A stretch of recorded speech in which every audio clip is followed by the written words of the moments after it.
Přijeli jsme na kopeček a jdeme se podívat na novou atrakci, která se jmenuje Vlci a medvědi.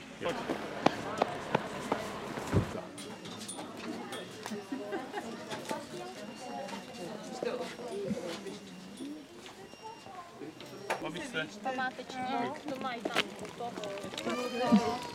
Tak. Vidíš? Víš co?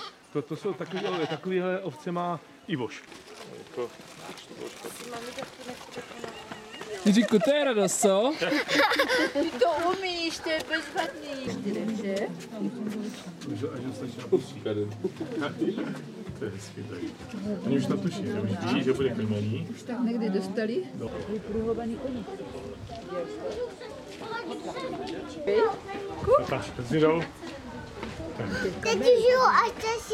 Tam jsou žirafy nakreslené. Tam jsou taky žirafy namalované.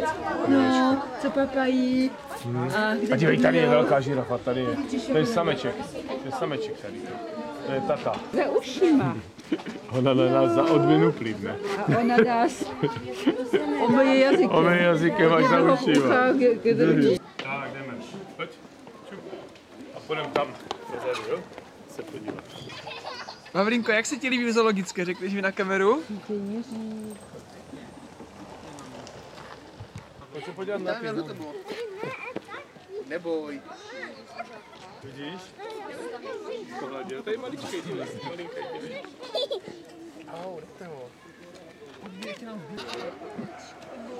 Dívej se, Marinka. To je krásná kozena, viď? Ale to je malá. A to je malá, no, to je malinko, vidíš?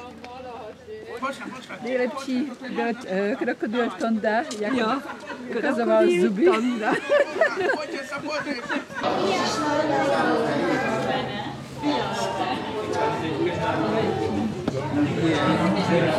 Co tam vidíš? Co tam je, Jiříku? Má zuby? Nemá zuby. Krokodýl Tonda. Krokodýl, ale tato, krokodýl Tonda.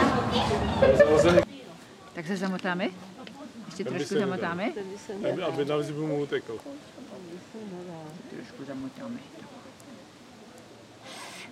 Tak, pofoukat, aby se to rozpustilo. Ne, to jsou z druhé strany. Co? No, dobře, ale to no tak se.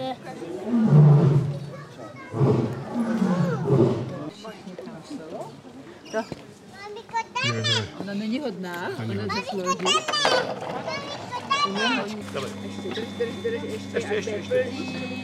Ještě. Tak, dobrý. A zastav ji. A teďka vypnu. Tak dívej, vidíš? Tak dívej, No takže je otázka, kdo to by si vlastně hraje. Asi dědeček. dívej nahoru. Jiná páka. A teď dopravo. Teď tady tou.